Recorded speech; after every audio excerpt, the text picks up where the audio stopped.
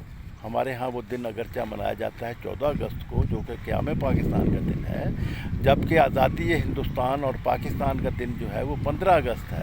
تو اس میں پھر وہ ٹرانسفر آف پاور یعنی اقتدار جو ہے وہ انگریزوں کی اسی پیدا کردہ گماشتہ کلاس کو ہی ہوئی، اور وہ آج تک ہے. اور عمران خان صاحب کی بھی ناکامی کا کہ اب آپ دیکھیں کہ کے پی کے میں 8 سال سے حکومت ہے، تو کے پی کے میں وہ کوئی تبدیلی نہیں لا سکے، اس لیے کہ وہاں پر گماشتہ ایلیٹ کلاس کی حکمرانی ہے، ورکرز کی وہ نہیں ہے.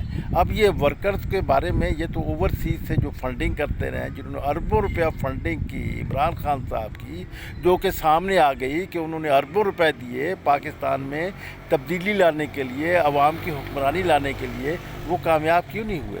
کامیاب اس لیے نہیں ہوئے کہ آج جب کہ عمران خان صاحب یہ کہتے ہیں کہ ہم جو ہے وہ وراثتی سیاست کے خاندانوں کی سیاست کو نہیں چلنے دیں گے، اس کے خلاف ہیں کہ کیا ذوالفقار علی بھٹو کا نواسہ جو ہے وہ وہی پاور میں آئے، وہی وزیر اعظم بنے. لیکن جناب عمران خان صاحب، آپ نے تو ٹکٹ جو ملتان میں اب ضمنی انتخابات کا ہے وہ آپ نے کسی ورکر کو دینے کی بجائے آپ نے شاہ محمود قریشی کی بیٹی کو دے دیا، جو کراچی میں رہتی ہے، مہر بانو قریشی. اس کے بارے میں کہ یہ کیا ہے، یہ تو آپ نے اپنے ہی اصول کے خلاف بات کر دی. اب میرا خیال ہے اسی لیے عمران خان صاحب اس بارے میں اب نہیں کہتے، پہلے کچھ عرصہ پہلے بہت کہتے رہے. اصل میں بات یہ ہے کہ عمران خان صاحب اپنی پارٹی کے اندر بہت ویک ہے. وہ ان جو ایلیٹ کلاس ہے، شاہ محمود قریشی جیسے لوگ ہیں، انہوں نے ہولڈ کر رکھا ہے. اسی لیے اب آپ دیکھیں شاہ محمود قریشی جو ہے وہ جو وائس چیئرمین بھی جنہیں بنایا گیا ہے پی ٹی آئی کا، وہ خود ایم این اے ہے. ان کا ایک بیٹا ذہین قریشی جو ہے وہ ایم پی اے ہے پنجاب اسمبلی کا. اب آپ دیکھیں، اور بیٹی جو ہے وہ مہر بانو کو، اس کو ایم این اے کا ٹکٹ دے دیا گیا ہے 157 این اے سے، اور وہ الیکشن لڑ رہی ہے. اور وہ ایک کارکن ہے جو بڑی محنت کرتا رہا، اور پھر کچھ تھوڑا سا رد عمل تو ظاہر کیا ہے ملتان کے کارکنوں نے. لیکن بات یہ ہے کہ کارکنوں کی بھی تو خود جو ہے وہ بڑی غلامی والی بنی ہوئی ہے. وہ بھی ایلیٹ کلاس کو ہی اپنا حکمران رکھنا چاہتی ہے، وہ تو کچھ رد عمل ہی ظاہر نہیں کرتے. تو اب آپ دیکھیں کہ پاکستان کی 60% سے زیادہ آبادی پر جو ہے وہ عمران خان صاحب کی حکومت ہے. 18ویں آئینی ترمیم کے ذریعے صوبوں کو بہت بھاری اختیارات حاصل ہیں. تو اب آپ دیکھیں کہ پنجاب میں پی ٹی آئی کی حکمرانی، اب آپ دیکھیں کہ کے پی کے میں پی ٹی آئی کی حکمرانی، آپ دیکھیے کہ آزاد کشمیر میں پی ٹی آئی کی حکمرانی، آپ دیکھیے کہ گلگت بلتستان کا جو علاقے ہیں وہ انہیں اب پروونس کا ایک سٹیٹس کے قریب سٹیٹس دیا گیا ہے، وہاں پر عمران خان کی حکمرانی. ارے بھائی، آپ کے پاس اتنی بڑی حکمرانی ہے، آپ کیوں نہیں یہاں پر تبدیلی لا سکے؟ اور آپ نے تو یہ اقرار بھی کیا تھا کہ میں تبدیلی اس لیے نہیں لا سکا کہ الیکٹیبل میرے ساتھ شامل کر دیے گئے. تو الیکٹیبل کو جب آپ اب بھی ٹکٹ دیتے رہیں گے، جب آپ بوم پہ ہیں، پیک پہ ہے آپ کی مقبولیت، پھر بھی آپ مجبور ہیں کہ شاہ محمود قریشی کی بیٹی کو آپ ٹکٹ دیں اور کارکن کو نظر انداز کر دیں. لیکن اس میں اس سے زیادہ کہیں سوچنے کی بات عوام کی ہے، اور اس سے کہیں زیادہ سوچنے کی بات پی ٹی آئی کے غلام ذہنیت رکھنے والے ورکرز کی ہیں، جو شخصیت پرستی کے حوالے سے غلامی کا کردار ادا کر رہے ہیں. یہ تو واضح ہے کہ جب تک اگر غلام اپنی زنجیروں سے، غلامی کی زنجیروں سے پیار کریں گے تو وہ پھر غلامی سے آزادی حاصل نہیں کر سکتے. ناظرین کرام، یہ تو ایک حقیقت ہے، سچائی ہے. یہی فیلیور ہے کہ عمران خان صاحب کے پی کے میں 8 سال سے جاری حکمرانی میں وہ تبدیلی نہیں لا سکے. ورنہ وہ کم از کم کے پی کے کا صوبہ تو اس طرح ہوتا جس طرح کہ دہلی میں جو ہے اور ایسٹ پنجاب میں عام لوگ پارٹی نے قائم کر دیا. اتنا تو کام ہوتا، اتنا بھی کام نہیں کر سکے. کیوں نہیں کر سکے؟ اس کی وجہ صرف یہ ہے کہ پی ٹی آئی جو ہے یہ ایلیٹ کلاس کے کنٹرول میں ہے، اور ورکرز جو ہیں وہ سیاسی مظاہرے کی حیثیت سے کام کر رہے ہیں، سیاسی غلاموں کی حیثیت سے کام کر رہے ہیں. اب آپ دیکھیں کہ کتنی بھاری بڑی آواز اٹھنی چاہیے تھی ملتان میں. پی ٹی آئی آزاد ہوگی، ورکرز کے کنٹرول میں آئے گی، اور پھر ورکرز جو ہیں وہ قومی اور طبقاتی شعور کی بنیاد پر عوام کو منظم کریں گے، پھر ہی امریکہ سے غلامی حاصل کی جا سکتی ہے. یہاں تو صرف یہ بات ہو رہی ہے کہ امریکہ جو ہے وہ ہمیں پاکستان کا منیجر جو ہے، جو وزیر اعظم کہلاتا ہے، کہ پاکستان میں امریکہ اپنا منیجر جو ہے وہ پی ٹی آئی کو مقرر کر دے، اور پھر کہتے ہیں کہ ہم غلام ہیں. ارے بھائی غلام ہی تو ہیں، آپ بھی غلام ہیں عمران خان صاحب. اگر آپ غلام نہ ہوتے تو آپ پھر شاہ محمود قریشی کی بیٹی مہر بانو کو ٹکٹ ہرگز نہ دیتے، پھر آپ ورکر کو دیتے، پھر آپ ورکر کا الیکٹیبل کا وہ بناتے.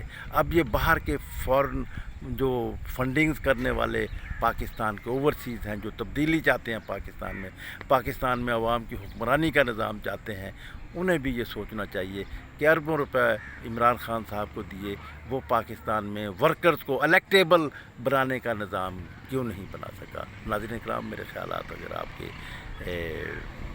بھلے لگے ہوں تو پھر اسے زیادہ سے زیادہ شیئر کیجئے، تاکہ عوام میں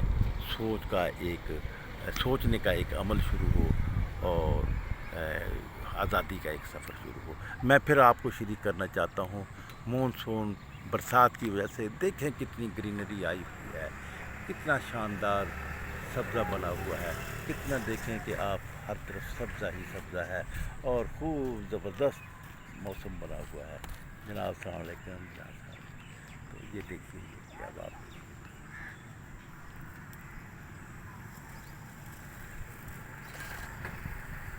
ناظرین کرام، آپ کو یہ ہمارے ویلاگ پسند آئے تو اسے زیادہ سے زیادہ عوام میں شیئر کیجیے.